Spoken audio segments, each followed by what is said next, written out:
थाहा छैन म सही गर्न जाँदैछु या गलत, तर पक्कै पनि यो बोझ बिसाएपछि म हल्का हुनेछु भन्ने विश्वास छ। डर लागिरहेको छ? डर भन्दा नि कता कता लाज लागिरहेको छ। पापको भारी बिसाउन आएको हुँ। जिन्दगीमा जितेको कुरा सुनाउन सजिलो हुँदो रहेछ, तर हारेको कुरा स्वीकार्न धेरै वर्ष लाग्यो। किन डी स्टोरीको मञ्च नै रोज्नुभयो? किन सुनाउन चाहनुभयो? किन सुनाउन आएँ, किन डी स्टोरी नै रोजेँ, सायद तपाईँलाई थाहा छ। दर्शकको लागि म अन्तिममा भन्छु। हजुरको गोपनीयतालाई सम्मान गर्दै के म आज हजुरलाई रमेश नामले बोलाउन सक्छु? मेरो नाम रमेश त होइन, तर हजुरलाई मन छ भने भन्न सक्नुहुन्छ। वेल रमेशजी, हामी चाहिँ प्रायः जस्तो बाल्यकालबाट जीवनीहरू सुरु गर्छौँ। यदि हजुरले चाहनुहुन्छ भने आज यो नियम तोड्न सक्नुहुन्छ। नियम नतोडौँ, किनकि मान्छे भिलेन एकै दिनमा बन्दैन। घरमा को हुनुहुन्थ्यो? बुबा, आमा, म र बहिनी। सामान्य मध्यवर्गीय परिवार थियो हाम्रो। पैसा त्यति थिएन, तर सपना धेरै थिए। बहिनी जे छ त्यसमै खुसी हुन्थे, तर मलाई गरिब भन्दा पनि गरिब देखिनु चाहिँ धेरै डर लाग्थ्यो। साथीहरूले नयाँ जुत्ता लगाउँथे, म पुरानै लगाउँथेँ।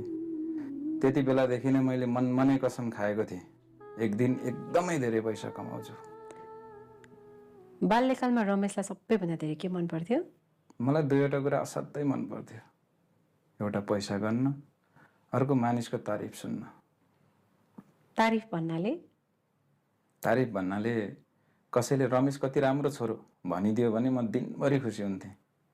सायद म सानैदेखि अरूको आँखामा राम्रो देखिन चाहने मान्छे थिएँ। आमा बुवाको सम्बन्ध कस्तो थियो? बुबाको दुईटा बिहे भएको थियो, त्यसैले हाम्रो घरमा सधैँ एउटा कम्पिटिसन हुन्थ्यो। जेठी आमा अन्त्य बस्नुहुन्थ्यो। मेरो मम्मीले सधैँ बुबालाई जेठीपट्टिको भन्दा मेरोपट्टिको सन्तान राम्रो छ भनेर देखाउन खोज्नुहुन्थ्यो। त्यसैले हामीले गल्ती गरे पनि मेरा छोराछोरीले यस्तो गर्न सक्दैनन् भनेर हाम्रो गल्तीहरूलाई लुकाइदिनुहुन्थ्यो। सायद त्यहीँबाट मैले गल्ती लुकाउन सकिन्छ भन्ने गलत कुरा सिकेँ। हजुरको पढाइ कस्तो थियो? ठिकै थिएँ, न धेरै राम्रो न त धेरै कमजोर, तर बोल्नमा चाहिँ एकदमै राम्रो थिएँ। मान्छेलाई सजिलै विश्वास दिलाउन सक्थेँ। अहिले सोच्दा भगवानले दिनुभएको त्यो वरदान मैले सही ठाउँमा प्रयोग गर्न सकिनँ जस्तो लाग्छ। एसएलसी सकिएपछि काठमाडौँ बसेर पढ्न थालेँ। मैले ब्याचलर पास गरेको छु।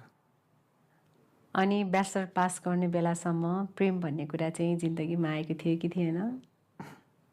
आएको थियो, तर अहिले सम्झिँदा प्रेम भन्दा पनि एउटा पाठ जस्तो लाग्छ त्यो। कस्तो हुनुहुन्थ्यो र उहाँ? उहाँ अलि फरक हुनुहुन्थ्यो। सबैले हेर्ने, सबैसँग घुलमिल हुने, सबैको ध्यान आफूतिर तान्न सक्ने। अनि चिनजान कसरी भयो? संयोगले 2-4 पटक भेट भयो, त्यसपछि फोनमा कुरा हुन थाल्यो। बिस्तारै मलाई लाग्न थाल्यो उहाँले अरूभन्दा मलाई अलि बढी फरक व्यवहार गर्नुहुन्छ। उहाँले पनि हजुरलाई मन पराउनुहुन्थ्यो त? अहिलेको बुद्धिले हेर्दा उहाँलाई म होइन, कसैले आफूलाई मन पराएको छ भन्ने कुरा मन पराउनुहुन्थ्यो।